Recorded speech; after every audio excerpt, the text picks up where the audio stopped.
So for anyone that isn't watching and is listening via audio, I'm now joined in the studio, still with Jamie. We've got Matty Lee and Emily Smith joining us. Hello.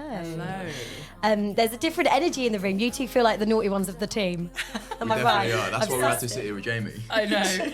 With Dad. 100%.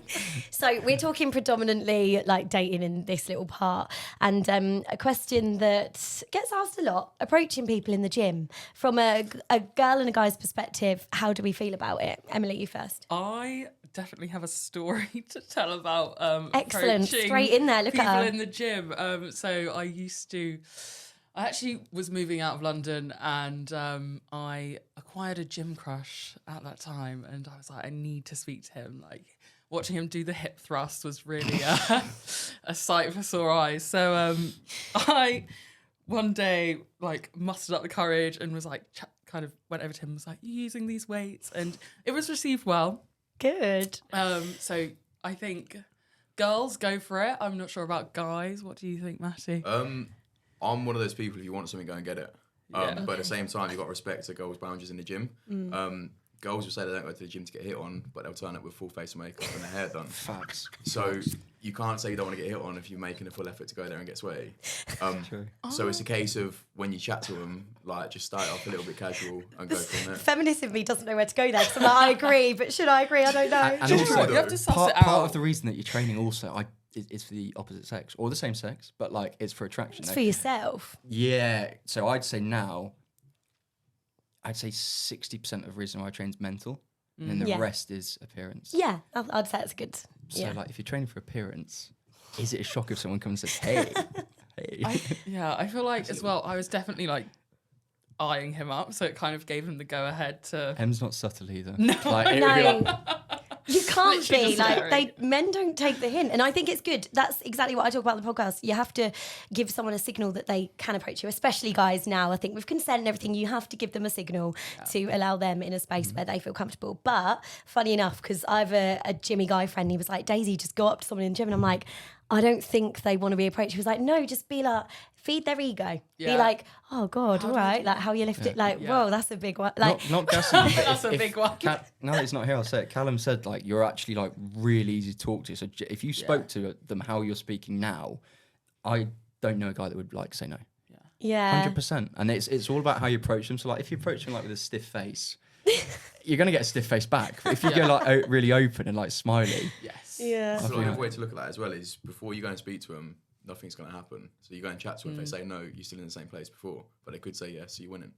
Yeah, True. exactly. That's a True. great Got nothing mindset to to lose. have, isn't it? Yeah. Yeah. I love it. Matty Gandhi. Yeah. The only That is like no- beneficial would probably come out my mouth today. So go on then, Matty. You've been subtle. You've been posting pics, but you've met someone on FITFCK. I have, yeah. So I made a bet with one of my mates that I weren't going to settle down until 30. I was going to focus on How work. old are you? 28. Okay. And we bet a nice, big, expensive dinner on it. Met her 2 weeks later, locked her off, made her my girlfriend. Fully fell in love. Fully, not in 2 weeks. Yeah, Oh, really? yeah, like fully like jumped in deep. How? The dream. Do you mean how? How? How did I What- fall in love? Yeah, what made that person for you different and change your... Because generally, and I think especially guys, but generally women as well, if someone puts it in their head that they're not going to be in a relationship for X amount of years, they probably won't be. They'll kind of just... And because you have to be in a mindset to be open to someone coming into your life and like that commitment. I think there has to be a part of you that is open to it. So what did she do or have that made it change? There's things that she's had, both personality traits and physical traits. But in terms of it, obviously I weren't looking for it. It kind of just caught me off guard. And it's just the smaller things, the affection, the attention, that type of stuff that caught me off guard. I look at it as like shopping. You go food shopping when you're hungry, you'll buy shit. So if you go dating when you're hungry, you're not going to basically settle down for a good person. But if you're not looking for it and you just go to the shops, that's when things start popping out to you. So when you're not dating or actively looking to go, right, I want a girlfriend, things will catch you off guard because you're not trying to force something and it just naturally occurs. Okay. This time's obviously naturally occurred a lot quicker than I expected, but it is what it is. Absolutely smug he is. Yeah, I'm well happy Aren't about ya? it. No, she is Oh my gorgeous gosh. as well. Yeah. I'm sure I'm saying From what that, I've like, yeah, she seen, is. I mean, I've seen like She's a side getting profile. a little Okay, face soft reveal launch, on Yeah. Instagram. soft We're launch. going on the vacation next week. Oh gosh. So, yeah, she'll get a reveal next week. On the So she's like a gym girl as well. she goes to the gym. She Yeah. doesn't like it. I think it's just more down to a lot of people. Obviously, you've got this stigma of gym people. People think that those people know what they're doing and know exactly everything in there. Yeah. And then the people that go, I'll go gym, but don't really know what I'm doing. It's the case that everyone's in the same place. can educate so her. I'm educating her, yeah. No, but if you looked at her, you'd be like, she goes to the gym. Yeah. She's one of those girls Yeah, who she like does doesn't. look like she does, yeah. I mean, Blessed. from what I've seen, like she's in good shape. Yeah. Very good personality to look at. How does see that, and that's all it comes back to ultimately, Yes, isn't it? Which is yes, what we've discussed. How does having a strict fitness schedule and perhaps stricter food than some people, and that, if I can say, like intense workout regime affect relationships? And like not just romantic either, like having to maybe not go to a party or maybe not going to a 30th birthday because you know they're going to drink loads or. I think it's great. I feel like that's why FITFCK works so well, because you are finding like-minded individuals. Guys, we can pay her now. No, definitely like the community, like on the app and also on like the Instagram and all of the events. You know that these people are going to have some sort of interest in fitness, so it's not down to like necessarily your needs and requirements for yourself on like a gym basis or diet basis. It's how that person can like accommodate and fit into your life, and I think that's what everyone kind of wants in a relationship. So even if you're on like a real strict diet and you're like competing or you're trying to lose a load of weight, I feel like the community that we have, whether it's like a training partner, relationship, dating, that person would want the best for you because you've kind of got similar values. Yeah. And you're a shoot your shot kind of gal, which I love because that's me and I rarely meet girls like that. Have you ever had a ridiculous opening line or an opener, or have you ever used a ridiculous opener? No, I'll say maybe my most recent DM slide. I basically was following this guy. I'm still following this guy on Instagram. And he'd been on holiday and he looked outrageous. So I messaged him and was like, did you go on a vacation? I think everything comes down to a holiday with a girl or a boy. And I was like, did you go away with a girl? And he was like, vacation with my housemate. And I was like, is your housemate a girl? And he was like, no, it's a guy. And I was like, oh, thank God. So I was like, I'm gonna pursue this one. Still pursuing it to this day. It's him. Yeah. You're pursuing then? Yes. No, Do you mind being the pursuer as a girl? I don't mind, but sometimes I'm hoping it happens because they'd be a perfect poster couple, as with those Okay. two. So I'm literally always like, how's it going with him? yeah. So okay. I'm gonna keep chasing. We'll see how it goes. I love that you're just open, that you're absolutely fine, pursuing and chasing as well. Babe, We've done some talking before this about how she can start doing a little bit more stalking. So help her out. I'm gonna bait you out.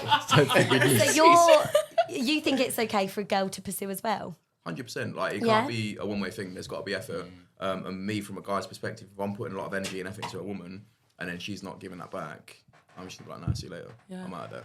That's interesting because there's also, it's normally the Andrew Tate kind of guys that are like, oh no, I need to pursue a woman. Like you need all feminine energy. Like you can't.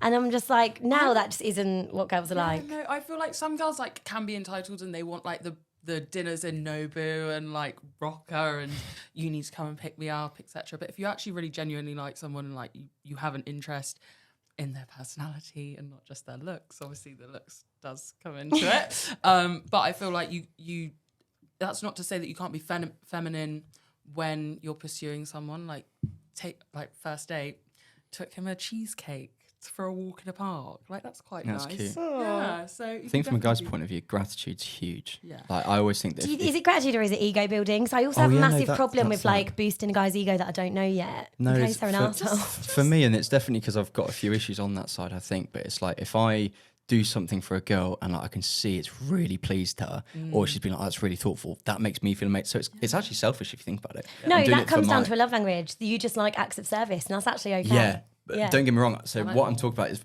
what Emily just suggested would be the dream, where it's like a girl comes to like the park with you and she's bought food. That's like, I look at unreal. that as you've put I'm a a bit of wife. effort into it. You thought before the date, what would he like? What would Yeah, he not? yeah. Right, I'm going to go out of my way now, go and do this. Yeah, yeah, It yeah. could be a cup of coffee or it could be anything. something small. It doesn't have to be materialistic. Yeah. And I much prefer that. Or if it dates back to a conversation you've had and you're like, oh, she remembered that. So if I said, oh, my favourite coffee is an Americano, she bought an Americano, she goes like, oh, I know you like it. I was like, oh, it's actually listening. That's me naturally. Like a guy, we had like our 4th date and he came over and I had like his favourite, who'd had like this beer that was weird ale or something. And I had it in the fridge and he was like, oh my God, do you remember? And I was like, that's cute. Well, of course I did. Yeah. And again, it comes down to like just a connection with a person. That's quite a simple thing. It seems quite simple anyway. You say it's simple, but in today's society, a lot of people don't think about that. And going back to what you said, a lot of people like the more expensive dates, the spa breaks, the nice dinners, things like that. And it's like, why would we give, I say we, as in not males, but why would that opposite person give you that if you're not going to do the simple things? I had a date last year and I remember asking her, what's your favourite food? And for me, when I wake up and I think, what's my favourite food? Steak and chips every time. Or like burger and chips, something like meat and chips. And she turns around and she goes, lobster. I said, I said, oh, so you wake up on a Tuesday morning, do you, and think, I'm really craving lobster. And then she goes, and then I said, and I'll be honest, I said, what's your favourite dinner when we're splitting the bill? Because she was that kind. And I know it. That's I know an interesting question. No, but if I know you can't judge, but if you'd met the girl, you'd know as well. No, that's fine. We're open and here. And I was like, she was like, oh, well, I meant like street kitchen lobster. I went, of course. You meant Mayfair lobster in Nobu. Which she meant Nobu, yeah. It would have to be full-on girlfriend for that to even be considered. I mean, first date, that's wild. Yeah, that is. First date. It all comes back to that, like, keeping the expectations low. Like, maybe, Matty, that's why it's worked for you. You had no expectation of this person. You obviously, like, came together via FITFCK, and then maybe you weren't really looking for it, but you were, like, on the app or something, or was a live event, whatever it was, because there was no expectation, you took her for how she was, face value. Whereas I think when you go in with an expectation of, I've curled my hair, I'm wearing this brand new dress that cost me X amount of money, I'm wearing here and we're going here, there's already an expectation on the person. Yeah. And also I think, like, with girls, obviously we have a lot to do, like we have a lot to prepare for, and then it comes down to well, you should be planning it, and you, like, if I've made all of this effort, you could do that, like the bare minimum of organising the date. But also, does it come down, if that happens, I don't know what your guys' opinions are on that, but if you do spend like £250 on a date plus, do you expect to go home with her? Oh no, because then it's technically an escort then. No. The fact, well, yeah. Not I've ever been one, just saying. No, factually, I've always thought this. If you're flaunting the bill in the hope she comes home, you're treating her like an escort, 1,000,000%. But there are some girls out there, and I've been on quite a few dates with them, where they just like for the guy to say, right, we're meeting here at this time, be ready for here. Oh, I love that. But because that doesn't really exist so much anymore. So where we were talking about masculine and feminine energy, I do like men to be masculine in that way. Like, you're allowed to do that, but I think men are scared to, in case that comes across as controlling or owning. It's a conversation that I probably wouldn't want to get into this podcast. It's a hard one, I think, true. I think testosterone today is being battered out of men. I think a lot of guys nowadays, it's kind of like, a lot of people are sort of telling us, like, not to do this, not to do that. You know, when... What's the point? Yeah, ultimately do what you want. 100%. And I think that's why I'm trying to encourage on the podcast, on TikTok, like, to get girls going up to guys, because it has just naturally, with everything going on in the news all of the time, become harder for, like, men to know what to do, navigate, and how to approach a woman that isn't just going to be horrible in their face. I think we've done, like, full circle as well, like, even approaching people at the gym. Like, there's definitely on TikTok, like, where guys don't want to go up to girls because they're filming, and it just kind of looks... That's a whole big thing, isn't it? Which is fair, but it's hard. Where do you meet people? Like, it's super hard. It's true, and I think also, like, you know, you get the girls who film themselves and be like, this guy was staring at me, and all the comments like, no, he's not. Yeah, like, yeah. I think there's a fine line between, like, because obviously with guys you get misogynists, and that's not right. We all know that's not right. But you also, with girls, you do get misogynists, where it's like aggression towards males. And I think, like, we just ultimately need to find, like, the happy medium where we're all saying, look, we are all equal, but we've all just got different things that we do. Do you know what I mean? Yeah. Everyone has. I think the best description I've ever heard is we're both complementary opposites, male and females. Like, we can do things that girls can't, and girls can do things we can't. Do you know and what I that mean? is just science. That's just we wouldn't be if it it wasn't for girls, right? Yeah. So yeah, I mean, it's a very long-winded conversation that one would be. Well, I like that we touched on it at least. I always ask a finale question. So, success rate of FITFCK events so far, because that's what I'm about, the meeting in real life. 100%.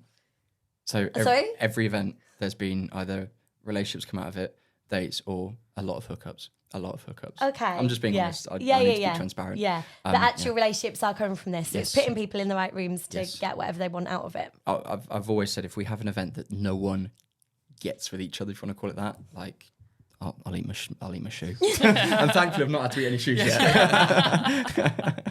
Amazing. Where do you want to see FITFCK in 1 year's time? So I've been pitching to investors all week, so I know this is like a very rare slide. No, I want it to be like a multi-level consumer brand across the UK and the US in particular. Like once we've got some real traction in the UK, like at the moment it's very Londonized, if that's a word. I want it to like go across the UK and then later this year start to trickle into the US. Yeah, I think that's the important part, trickling it into places that aren't just the cities, because that annoys people too. So many apps are just one place. So I know think why that'd they be do really it. beneficial. Because when we did our first pilot, I just thought, right, mass downloads. So we ended up getting downloads in bloody Montenegro, Uzbekistan, everywhere, like because we put it on a global radar, and obviously social media is all accessible. Yeah. So I think the reason why people do that is for quality connections. So we do focus on London because we know that good engagement, good matches. Whereas if you've got someone in, Jersey and then someone in London, the likelihood that they'll meet is pretty low. Yeah. But yeah, I know what you mean. Yeah.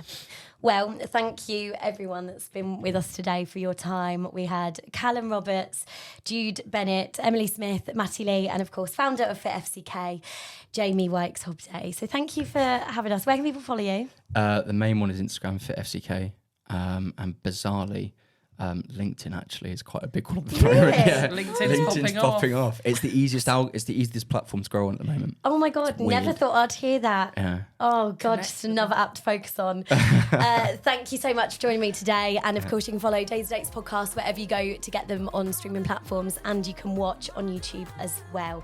That was our first episode of season 2. Thank you for joining me. I'll see you next time. I really hope you enjoyed that episode. Remember to like and subscribe because every little really does help.